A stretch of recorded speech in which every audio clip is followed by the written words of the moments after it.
Durante os anos 70, duas das maiores academias da Califórnia travaram uma guerra pelo direito de abrigar a narrativa da história futura do esporte. Processo judicial, publicidade negada, sobrenome cancelado e muito mais. Hoje, em Dossiê do Fisiculturismo, você vai conhecer a história dessa guerra que marcou gerações e mudou para sempre o cenário do fisiculturismo. Meu nome é Alessandro Valentim e você está aqui no meu canal. Se você não é inscrito e curte as histórias do fisiculturismo, eu convido você a se inscrever nesse canal, curtir esse vídeo e compartilhar esse vídeo para mais pessoas, para que o algoritmo entenda que esse vídeo é relevante para você. Bom, pessoal, em 1965, Joe Gold decide fundar uma academia em Venice Beach. Era ela a Gold's Gym. Bom, a academia teve como prioridade abrigar não só os fisiculturistas, mas também como lutadores, pro wrestlers e artistas que frequentavam a praia, a Muscle Beach. No tempo da Muscle Beach, antes do episódio que aconteceu, onde alguns fisiculturistas foram encontrados com uma menor e a alegação de um caso de estupro levou aqueles atletas que ali treinavam a serem expulsos da praia. Eles não tinham praticamente aonde treinar. Eles foram treinar num espaço chamado de The Dungeon, ou o calabouço. Joe Gold, obviamente, vendo a necessidade de se fundar uma academia, um espaço para que esses bodybuilders se concentrassem e pudessem treinar novamente, fundou a Gold's Gym. Era uma academia pequena, um espaço curto, porém muito sofisticado para a época. Todos os aparelhos foram criados pelo próprio Joe Gold na garagem da sua casa. Ele criou os aparelhos juntamente com o Zabu Kazuski, que era conhecido no Gold's Gym como uma espécie de o chefe. Era o cara que ficava na recepção, era o cara que recebia os atletas. Inclusive foi ele que recebeu o Arnold Schwarzenegger em 1968, quando este foi, juntamente com o Dick Taylor e Art Zeller, conhecer a academia. Arnold tinha uma impressão muito diferente da academia, porque ele pensava que tinha vestiário, que tinha quadras de tênis, que tinha piscina, e ele encontrou um porão velho, um lugar que tinha pouco espaço, mas tinha ali os melhores e mais incríveis aparelhos de toda a Califórnia. Bom, o Joe Gold era um entusiasta do esporte e por isso ele fazia amizade com todos os bodybuilders desde lá da praia, da Venice Beach, da Muscle Beach. Portanto, muitos desses caras que se consideravam amigos do Joe Gold não pagavam digamos assim, mensalidade da academia, que na época era como se fosse um clube. Eles pagavam 6 meses para utilizar a academia, era um valor irrisório, não chegava a $60. Bom, o Joe Gold teve problemas, obviamente, com a administração da academia por conta da falta de pagamento e decidiu vender a academia. Nos anos 60 ainda não era os anos dourados do fisiculturismo. O Joe Gold chegou a conversar com o Frank Colombo, depois da sua chegada, que estava a partir dali começando uma nova era do fisiculturismo e batizou de Golden Era. O Joe Gold também conversava com os fisiculturistas sobre a construção de novos equipamentos, o que eles pensavam que na academia poderia ter e que poderia ser utilizado.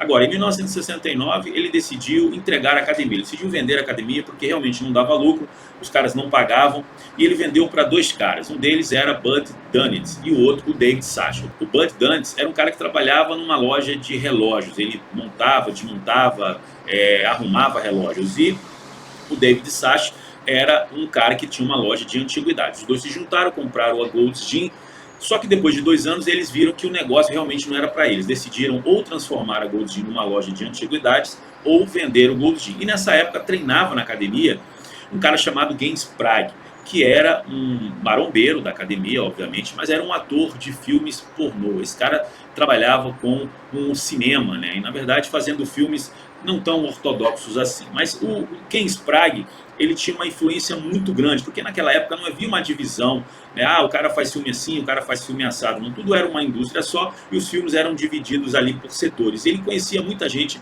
importante desse cenário. Inclusive o filme Pumping Iron só foi realizado dentro do Gold's Gym sobre a supervisão dele. Então ele sabia onde colocar as câmeras, onde colocar a iluminação. Ele tinha toda uma estratégia voltada para transformar o Gold's Gym num cenário focado na realização daquele filme, né? E foi um sucesso enorme. O filme Pumping Iron foi o que realmente levou o esporte para um outro nível, tirou de dentro da bolha, e o fisiculturismo a partir daí deixou de ser uma subcultura. Não somente isso, o Ken Sprague passou a copromover eventos de fisiculturismo, como o Mr. América da União Atlética Amadora, realizando inclusive o Mr. America Day, que era um evento que acontecia nas ruas, né? Os fisiculturistas em cima de cavalo, em carros alegóricos, parecia um carnaval do bodybuilding. Ele também passou a copromover eventos da IFBB, passou a ter uma parceria com o Joe Weider, em troca do Joe Weider fazer as fotos dentro da sua academia, né? A parceria com o Joe Gold ela terminou, e aí uma nova parceria foi feita com o Ken Sprague. todas as fotos que eram feitas dentro da academia eram feitas tiradas agora com a nova logo da academia, uma logo que foi desenhada no restaurante, na mesa de um restaurante, num guardanapo pelo Rick Drasin, restaurante Zux. O Rick Drasin era um atleta bodybuilder da academia, era um pro wrestler também, um cara da luta greco-romana, e foi o cara que fez a logo da academia. E não somente isso, o mais curioso é que ele fez também a logo da academia, o World Gym, e já vai contar essa história mais pra frente. Bom, o Ken Sprague estava vivendo dias incríveis, né? Ele tinha uma hegemonia nas suas mãos. Porém, o Joe Gold, que tinha vendido a academia, se arrependeu quando viu que a Gold's Gym tinha se transformado numa meca, num lugar onde todos os fisiculturistas treinavam. Arnold Schwarzenegger, Frank Columbo, Frank Zane, o David Draper, o Eddie Connors. Então todos os caras estavam ali treinando. E aí houve a ascensão da academia por conta do filme Pumping Iron. Então Joe Gold decide largar a marinha mercante onde ele trabalhava e voltar e fundar uma nova academia. Sabendo disso, o Ken Sprague preparou uma surpresa para o Joe Gold. Ele abriu um processo contra as intenções do Joe Gold de fundar uma academia ali perto, poucos quilômetros da Gold's Gym. Nesse processo, o Joe Gold estaria impedido de fundar uma nova academia. Bom, eles fizeram um acordo. E nesse acordo, para que o Joe Gold pudesse abrir a sua nova academia, ele não poderia usar o nome ou o seu sobrenome Gold, né? Joe Gold, academia Gold's Gym. Ele não poderia usar o seu sobrenome. Uma outra exigência de Ken Sprague é que Joe Gold, fundando a academia, não poderia, durante 3 anos, tirar fotos e publicá-las. Ou seja, ele não poderia produzir conteúdo com a finalidade de divulgação da academia. E, além disso, deveria pagar uma certa quantia que nunca foi divulgada a Ken Sprague. Em 1977, Joe Gold funda a World Gym. O grande problema é que, mesmo com todas as exigências de Ken Sprague, Joe Gold tinha uma carta nas mangas. Era um coringa. O nome dele era Arnold Schwarzenegger. Nesse período da história, o Arnold teve uma briga com o Ken Sprague.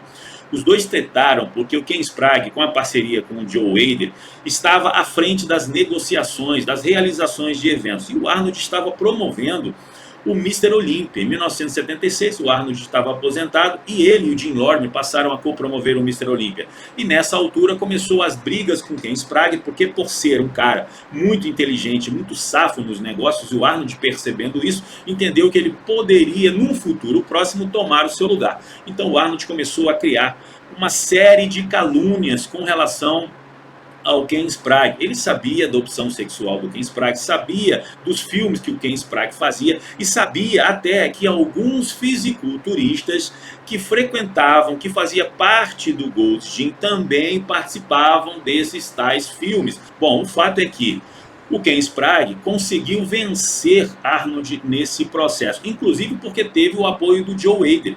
O Arnold cometeu um grande erro nessa altura, que foi fazer parte de uma tal comissão de atletas que reivindicavam direitos contra o Joe Weider. Era uma comissão que foi fundada pelo Kalman Skalak. O Kalman teve uma briga com o Joe Weider, descobriu que o Joe Weider estava publicando algumas fotos e não estava pagando a ele. Ele vai no escritório do Joe Weider, os dois têm uma briga, acaba numa confusão enorme. Agora, a grande questão é que o Kalman ele foi praticamente cancelado por conta desse problema que ele teve com o Joe Weider. Ele participa do Mr. Olympia de 78, era o grande candidato a vencer o título, porém fica só em 5º lugar. Agora, essa tal comissão, ou esse tal sindicato que foi fundado pelo Kalman e que tinha como presidente Arnold Schwarzenegger, nunca veio a vias de fato. Isso porque na reunião que eles tiveram com o Bill Weider, o Arnold não compareceu, obviamente percebendo a grande cagada que ele estava fazendo por conta de ir contra o Joe Weider. Porém, no julgamento, o Joe Weider não perdoou o Arnold e ficou a favor do Ken Sprague. Agora, a grande questão é que, mesmo perdendo o processo, o Arnold não deixou de se vingar do Ken Sprague. E quem saiu vitorioso nessa foi exatamente o Joe Gold. Isso porque o Arnold sai do Gold's Gym, migra-se para a World Gym, só que leva com ele uma galera, né? O Arnold era o cara mais popular da academia, todo mundo queria treinar com o Arnold, todo mundo queria estar perto dele, todo mundo queria fazer amizade com ele. Então ele leva o Frank Columbo, que era o seu parceiro, ele leva o Frank Zane, ele leva o Ed Giuliani, ele levou praticamente todos os caras que eram figurinhas carimbadas da Gold's Gym para treinar na World Gym. E aí, em 1979, temendo o pior, o Ken Sprague vende a academia para o Ed Connors. e leva o Gold's Gym para um novo nível. Na academia, que era uma academia de bairro, acabou virando uma franquia.